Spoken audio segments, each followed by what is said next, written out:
could undermine world growth. Newsflash. There's news. What are they doing? Well, there's been some serious consequences. We talk about going to the grocery store and maybe spending X number of dollars more. And there are over 30 countries in this world where there have been food riots because of rising wheat prices and other commodities. So this is a serious destabilizing thing, and global trade hasn't quite worked right in some countries that aren't self-sufficient, when it comes to agriculture. So you're talking about a serious problem. And not to trivialize the conclusion that they came to, but they've been roundly criticized because it does sound like, okay, you're telling us some stuff that we know already and really not giving us any clear solutions for it. I mean, I think the G8 has been behind the curve for a long time on this and many other issues. I mean, the idea of world leaders sitting down and talking about the big economics facing the world, especially the developing countries, makes a ton of sense. And by the way, African poverty, for example, was a top issue on their list. But I don't want to be cynical about this at all, because I believe that these leaders do have the power and certainly the resources to do something about this, but I think they have a very weak track record. Far too often, the G8, and in many ways any individual country is a microcosm of that, you could look at the U.S., takes a problem well after the horse has left the barn, kicks it around, and doesn't seem to really do anything about it. Yeah, would you agree or disagree? I would certainly agree. I was just thinking of a quote from President Bush. I can't recall whether he said this when he got there or just before leaving for Japan. He says, it's tough to find consensus in these kinds of groups. Talk about understatement. Yeah, without a doubt. And it's odd too, because again, it sounds like a lot of hard work. We hope for much more from the world leaders there. And let me give you an example of I think you guys find this, and our viewers find this very interesting, because to me it kind of encapsulates. So right now we've been just talking about food and gas prices. Michael very aptly pointed out, yes, we may not like spending another couple bucks at the pump, but for some of these folks in some of these countries, it's life and death. Yeah. Okay, not the advanced economies, not the G8, but so we go to a G8 meeting. Part of our agenda here is asking the developing countries like China to grow more slowly, because much of the pressure on commodity prices, food and gas, is coming from the demand in the developing countries. Now, we don't like that because they're using up too much of that stuff and it's making the price of it go higher for us. So we go to the G8 and we say, part of our agenda is we'd like these developing countries to grow more slowly, to put some downward pressure on commodity prices for us. Well, they're not growing quickly, because that just happens to be the mood they're in, and they're growing quickly because they have very large populations that are tapping into the global economy, just like we've said they should, that are beginning to use energy, beginning to eat more meat, beginning. We help them get there. So they're doing exactly what they're supposed to do in terms of a development model. Now, they could be doing it a lot differently. They could be more conservation-oriented. I'm not saying it's problem-free at all. Certainly lots of human rights violations in some of these countries.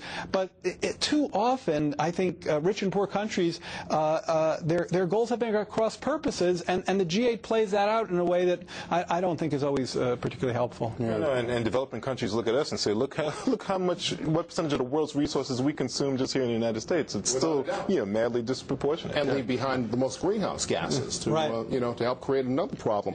China's giving us a run for our money now. Yeah, catching up. But still, we helped them get to that position, and now it's like, oh no, please pull back, because you're taking up all the resources, making us look bad. No, it's another whole situation altogether. The president at the same conference pointed out that the stimulus package and the tax rebates that he's proposed and put into purpose says that'll help pull the economy out here in the U.S. I see the look of doubt on Michael's face. Have you seen any evidence of that at all? I mean, I think you can argue that things would probably be much worse now if those stimulus checks hadn't gone out, because you see the economy still kind of creeping along. Maybe it's in contraction now, but there's some debate about that. And I think there probably would be no debate if the stimulus checks hadn't started out. And they're not all out yet, but I don't think that it's going to pull us out of the doldrums. I think we have a more serious economic problem in this country. And it's interesting. I mean, the housing bubble, sort of gave people a false sense of wealth, if you will. And I think a lot of people were part of this sort of precarious middle class sort of balance we talk about, a lot of people were having to use their home equity to fund their lifestyles, and that's going away for many people. Not everyone, a lot of people, manage that very responsibly, but other people are really counting on continued appreciation to kind of keep them, ahead of the curve here, and that's going away. So it feels like there's doesn't have to be kind of a sorting out, I think. Yeah. What do you say, Jared? You see any evidence that those stimulus checks had any effect? You can see some evidence of the stimulus checks actually working their way through the economy and in ways that are fairly transparent. So, for example, we recently got a retail sales report that was significantly boosted by, as far as anyone could tell, by rebate checks. And we also saw numbers that the government released on people's personal income that very clearly showed that these checks are, as I guess you, in a way, it's saying that the post office service is working because it's saying that the checks actually got to people. So, and the simple point is, I mean, basically what I'm saying glibly is you can't, inject $100 billion into an economy and not have it show up somewhere. Sure. The answer to your question, your intuition is exactly right. There's no way this stimulus is going to pull the economy out of the slow growth period that's in. Whether it's a recession or not is very much an academic question. We are growing far enough below trend in terms of GDP growth. In other words, the economy is expanding at too slow a rate to create the jobs, the income, the wage growth that people need to keep their living standards from sliding backwards. The rebates haven't changed that game at all. They have increased people's spending power and dulled some of the pain. Mm-hmm. There were some of us who didn't even know it showed up in the mail. I asked my wife about a week ago. I said, well, have we gotten that stimulus check against you? Oh, weeks ago. That's gone. Yeah. It's all gone. We went out in the street. We haven't done this in a while, and talked to some of the folks here in the Washington, D.C. area, and trying to gauge whether or not they thought or had an idea of what they thought might jumpstart the economy. And we began by asking them about that stimulus check. And we got some interesting answers you might want to see. Take a look at this right at the top. I spent my rebate check on getting my son into college. Okay. So I didn't really spend it on, buying a new car or anything at Walmart like they suggested we should. I just spent it on stuff that I had to spend money on otherwise. So the rebate check really was just an added bonus for me. It didn't really do anything as far as me spending anything above and beyond what I normally would have spent. There was no real economy generation that I did other than just covering bills that needed to be paid otherwise. To be honest, I have the strong inclination to take that money and put it into my kids' college savings, because in a way I feel like we're taking from the next generation, and so perhaps I ought to put it back with them, in the form of college savings. I think the government should regulate the price of gas. The solution is to control this. The government and the people should understand each other and help each other. The government helps the people. People should treat it good by the government. Government should spend a lot of money on the people.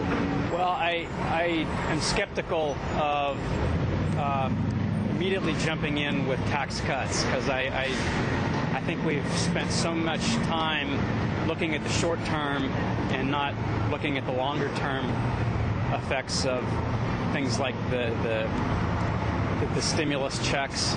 That's fine for me personally, but if you think about what our kids are going to experience, to be honest, I'm not sure what can realistically be done. I think these things kind of take on cycles of their own.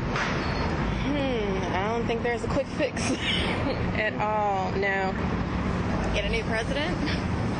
Move to Brazil. The rest of the world is rising, and so that's where you ought to be if you want a better economy.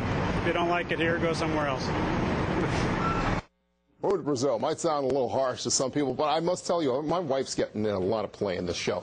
Again, going back to my wife, some months ago, she's tearing her hair out with all this, and she says, if this gets any worse, so the same thing this guy says, I'm just going to move someplace else. And myself and my son are sitting in the corner cowering. But she was half serious. I mean, it's interesting because I also am aware of a gentleman who had traveled from this country to India because he could not find a job, could not find a job here in the U.S., traveled to India, and did quite well in the midst of one of these new middle-class jobs that are just going through the roof out there as a telephone operator and a